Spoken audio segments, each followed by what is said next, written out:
Merci madame la présidente, madame la ministre, mes chers collègues. La notion de responsabilité sociétale des entreprises est essentielle. Pourtant, force est de constater que la culture RSE traverse une période difficile. La crise sanitaire a mis nos entreprises à rude épreuve. Le contexte économique tendu que nous connaissons, et tout particulièrement la hausse des coûts de l'énergie, inscrit nos entreprises dans une course d'endurance difficile. Bon nombre de nos entreprises sont inquiètes. Au même moment, on l'a entendu, une petite musique se fait entendre. La raison d'être des acteurs économiques ne serait pour certains que de l'esbrouffe, destiné à donner une bonne image à des entreprises faussement engagées. Bref, de l'éco-blanchiment ou du purpose washing en bon français.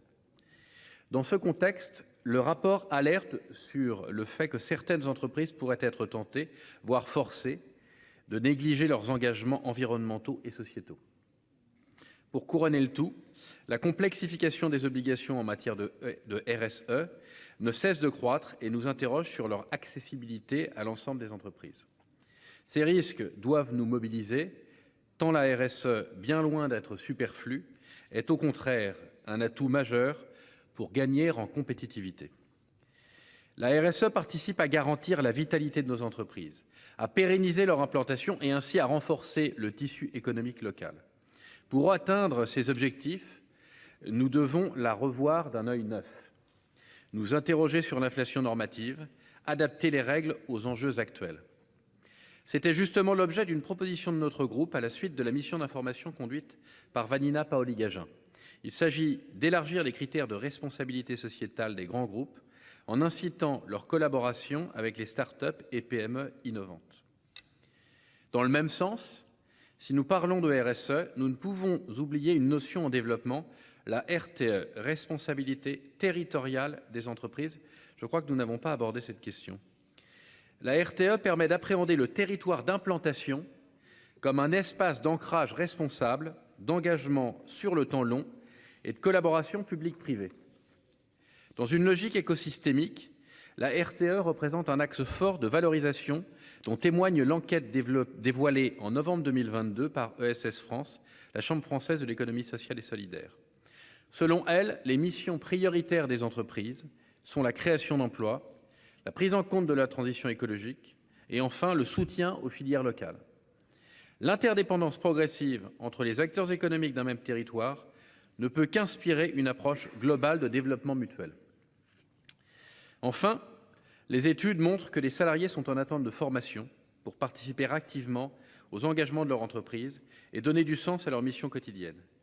Développer l'accès à la formation permet de changer les mentalités et d'atteindre de vrais résultats pour la mobilisation collective à toutes les échelles. Notre rôle est de continuer à bâtir un environnement propice à la bonne santé économique de nos entreprises. En concrétisant des politiques de RSE et de RTE, elles en sortiront renforcées et pourront contribuer au développement de leur territoire d'implantation. Dès lors, Madame la Ministre, j'émets le souhait, au nom du groupe Les Indépendants, que la notion de territorialité soit davantage prise en compte par les entreprises dans leur activité. Je vous remercie. Merci, cher collègue. Madame la Ministre. Votre discours, monsieur le sénateur Capu, ne peut obtenir que mon adhésion totale et massive. C'est frappé sous le coin du bon sens, mais comme il est de bon ton de rappeler le bon sens, je vous en remercie. Je me disais en vous écoutant, mais ça n'empêche pas de le faire concomitamment pour éviter en même temps. Tout le combat qu'on mène, et les sénateurs et sénatrices qui ont porté le rapport le savent, et c'est pas rien, et la France a été moteur, ça a été d'embarquer quand même ce sujet au plan européen pour que dans les 27 États membres et notamment en Europe de l'Est, dont la culture, vous avez été nombreux à en parler, de la RSE est très différente de la nôtre, voire dans certains pays naissante, voire balbutiante, on arrive ensemble, et vous l'avez mentionné ainsi que le sénateur juste avant vous, sénateur Cabanel, on a aujourd'hui une volonté en Europe de faire en sorte de défendre notre modèle de capitalisme européen. Et les premières interventions revenaient sur le devoir de vigilance, Madame Brulin notamment, sur les droits de l'homme, Et c'est un combat titanesque qu'il nous faut mener pour partager, au-delà de ces indicateurs, ces pratiques d'entreprise dans l'ensemble des pays européens, au plan environnemental, social et de gouvernance.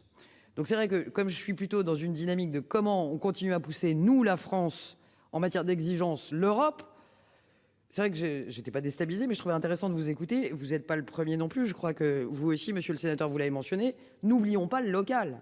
Mais d'ailleurs, ça ne l'empêche pas.